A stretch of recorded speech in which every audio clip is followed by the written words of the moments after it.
it's traumatizing for me to see the ones that I fight for being chopped up into tiny little pieces on the plates of someone else, of someone who I love and who I actually value.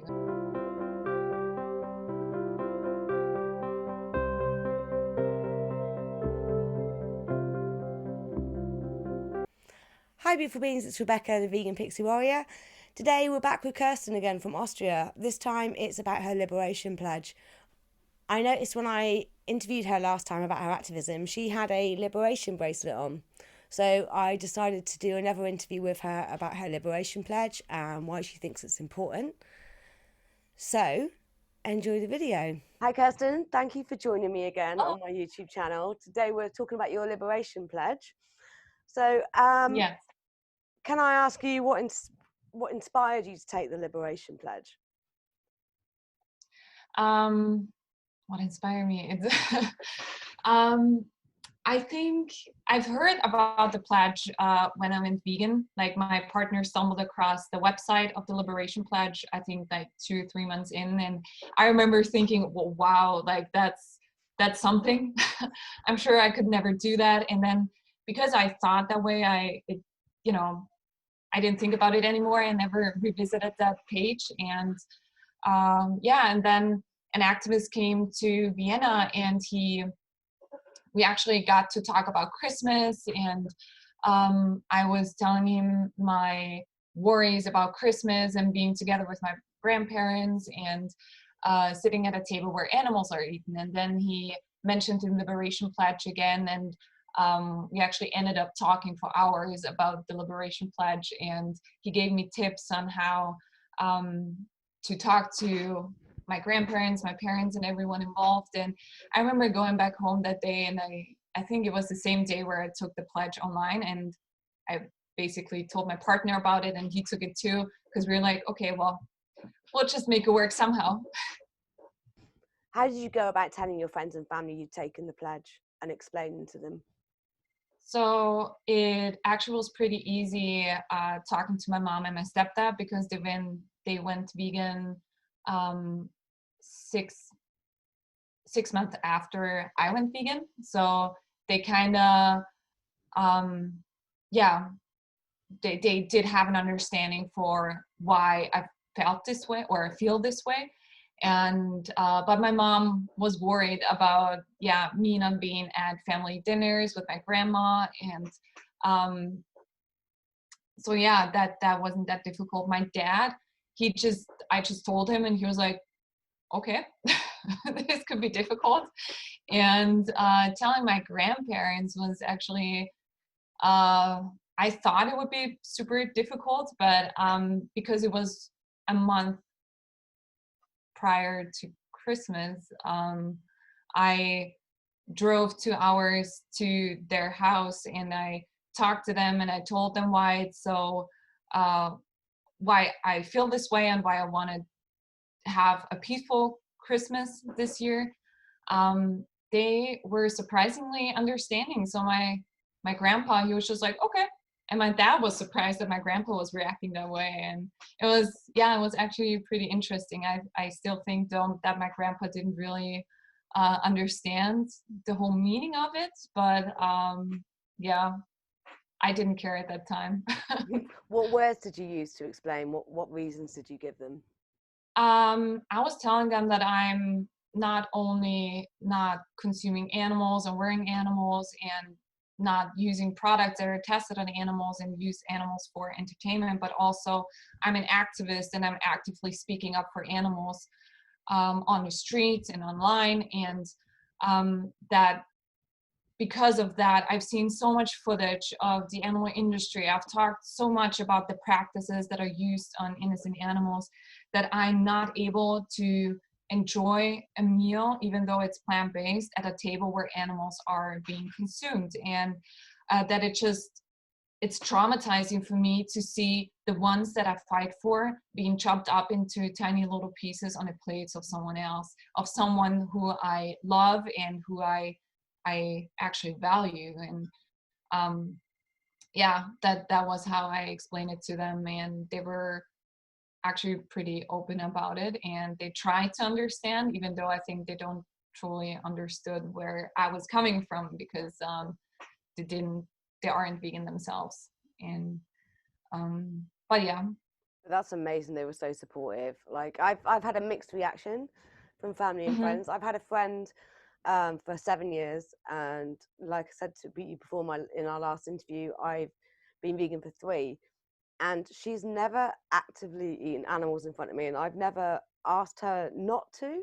Um, but it's just automatically she's always been like that around me when we eat out, and she's a meat eater and she's not vegan, but you know, hugely grateful to her for that. And some of my family have been absolutely fantastic. My brother went to the extent of, when we went to stay with him, he covered up all the animal products in the fridge because he was Wow. worried that I would be upset. So Hmm. yeah, the mixed reactions, some are great and some not so good. Yeah. So that's like kind of cancels out my next question, is what was their reaction and were they supportive? It sounds like you've got a great family unit around you, which is so important as well when you're taking the pledge. Do you have an Yeah. experience where you've had a negative reaction? I wouldn't say negative, but I remember when I took the pledge, like the first thing that I found very difficult was actually telling my coworkers and my bosses. Like, I used to work at a company that were 18 people were working there, so it was a smaller one. And I remember, like, I didn't talk about it for a week because I didn't know how to go at it until, I mean, I was, every single time they were eating together, I was like, no, no, I'm not hungry. And then I quickly ate the food that I brought on my working space, and just away from everybody. And it was super stressful. And I was like, okay, I can't do this in forever. I have to tell them somehow. So one day, those who were working that day, I asked them to please meet with me, and I explained them all at once why this is how it is right now and how it's going to happen in the future when I attend an event, or why I wouldn't attend an event if the event wasn't vegan. And I actually did have a very long conversation with my two bosses, and I found them really understanding, but also, of course, there were a lot of questions like why and how they're gonna do that and how they're gonna explain to other people and to guests at events as well. But um, of course, it was a lot of like back and forth, but the overall feeling that I had was that it was accepted. And yeah, that that was actually one example of truly like getting out of my comfort zone Yeah. a lot, because I always had, like, I was so scared to actually tell them, and they wouldn't understand, that I would feel like a total outsider. And um yeah, just yeah. Sounds I, like I I need to move to Austria. People yeah, are way more accepting of veganism over there than they are here. I guess it depends on who you're talking to. Yeah, I suppose.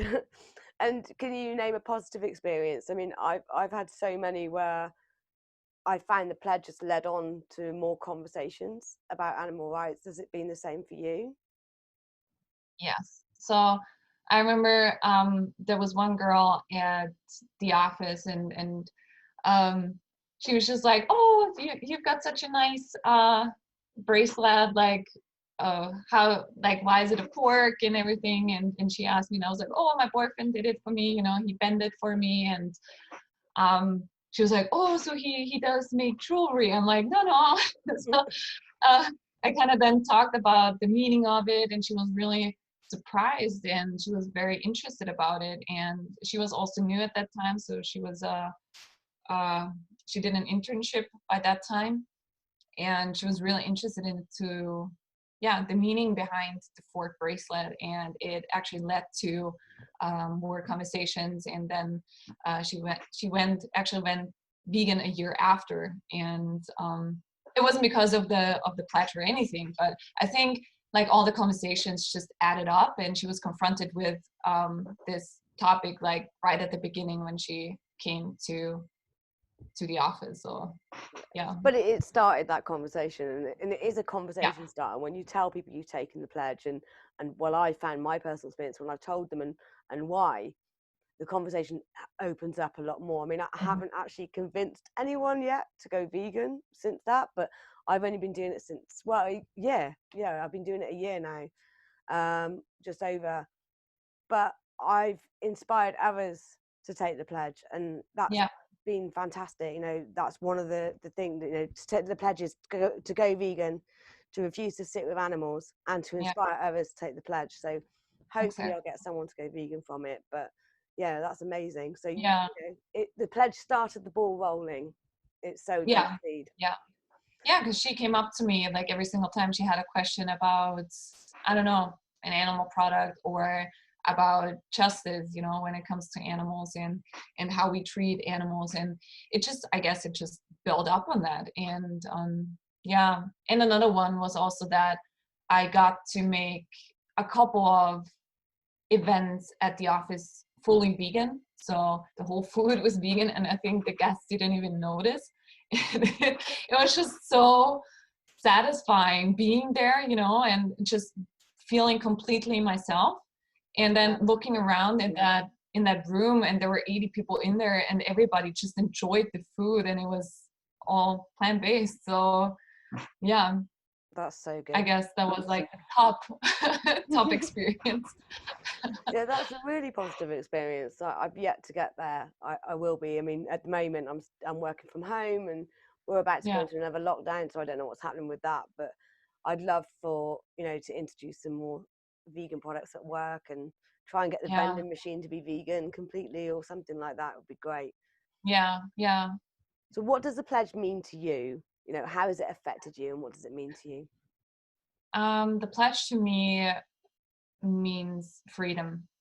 So free from being around violence and cruelty.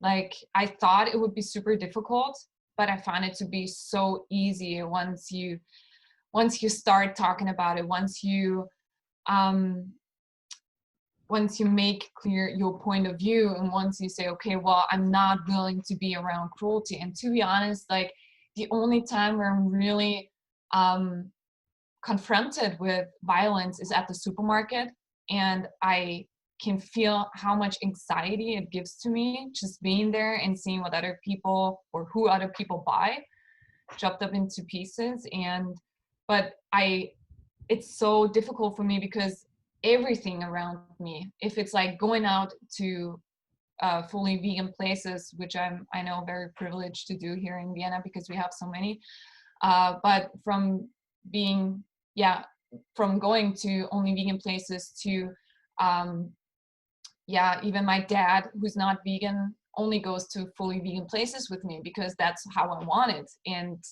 yeah, I don't want to give him the option to actually order something that's vegetarian or includes the body of someone.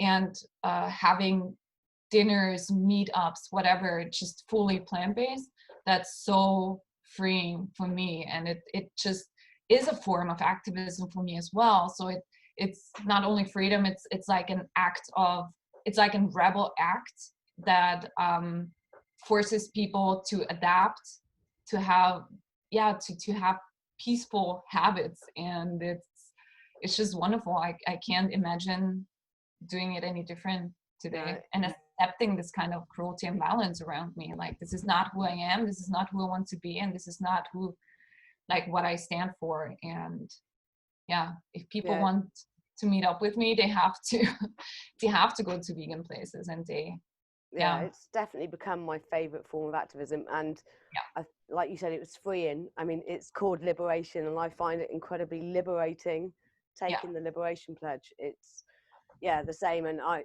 purposely chose 100% vegan restaurant for my birthday last year because I knew that people there would choose like meat or dairy options if they had the choice on the menu. So yeah, with certain people, I don't have to be, you know, there's chains of restaurants that I really love, or there's restaurants in the local city that I absolutely love and they're not 100% vegan. So I still want to go them, and I still want to support that, you hmm, know, the vegan options. Otherwise, you know, if we Yeah. don't create Yeah. that demand, we're not going to get it. But there are certain people in my life that I know that if I go to those restaurants with them, they're going to grumble or moan or choose the non-vegan option. So I will try and take them to a 100% vegan restaurant.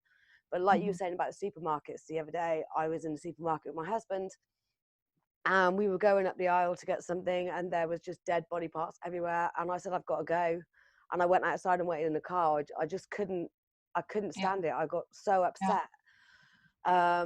And my husband could see it, and he's vegan as well, thank God. He hasn't taken the pledge, but he is vegan. I don't think I could be with him if he wasn't now. I think if we went vegan Yeah. together, but if he went Yeah. back, I'd be like, I couldn't do it. But he's Yeah. really I couldn't understanding, do it and either. yeah, he's really understanding and supportive. But yeah, I just had to leave the supermarket, and that's the first time that's happened to me. I don't know why it affected me so much that time. Mm. Usually I can kind of ignore it and switch off, but I just couldn't. Yeah. So what would you say to people that have heard about the pledge and maybe think it's too extreme, or are worried about fitting it into their lives? You know, they're worried about the reaction from family and friends. What would you say to them to take the pledge? Um, I would say to them, just go to the website, read about it, and ask people who have taken the pledge how they're dealing with it, how it has been for them. I know there's also a Facebook group you can join. Um, I think it's even called the Liberation Pledge. Like there's an official one Yeah, where you can go in there and then there's a support group, and I yeah, always put it in my description yeah, of my Liberation Pledge yeah, videos. But yeah, no, it's a great page. I used it a yeah. lot when I first took it. Yeah, me too. Like when I took it, I was like full in and I was like, okay, how, and then I was on a train, I was like, okay, how do I do this now? You know, if somebody starts eating animals right next to me. So those kind of things, you know, how to integrate the pledge if you're, for example, a kindergarten teacher and you have to eat with the children kind of. And I think it's wonderful. It's so great, and people, I've found people so supportive, and they truly, I don't know, they empower you and to help you and support you, and that's I guess that's all you need, like the support, because once you've thought about the pledge, I think you've kind of you've been working towards it anyways, and you've set your boundaries anyways in some way. It's just like, I think I want people to know it's just super liberating, yeah, Yeah, for the animals, but also for yourself. And it might be difficult at the beginning because you're like with everything, you know, you have to get used to it. You have to um, speak up about it as well. But it gets easier with time, and I wouldn't want to go back. Like, yeah, no, I three wish most I'd taken it important. ages ago. Yeah, I yeah, best thing I've done since, well, best thing I've done since being vegan is becoming an yeah, activist, and then the next thing exactly. is taking the Liberation Pledge, which, you know, like we said earlier, it's a form of activism to me, Yeah, 100%. yeah. Well, thank you so much for sharing your Liberation Pledge with us. Hopefully it can Well, thanks inspire for asking. some others to take the pledge, and yeah, thanks again for joining me. Well, thank you very much for having me. Thanks, bye. I hope you enjoyed that video about Kerstin and her Liberation Pledge. I'll pop a link below for the Liberation Pledge support groups and the website. If you have been inspired to take the pledge on the back of hearing Kerstin's story, then please comment below and let me know if you've taken the pledge. Thanks for watching. Don't forget to hit that subscribe button, like and share this video, and I'll see you next time.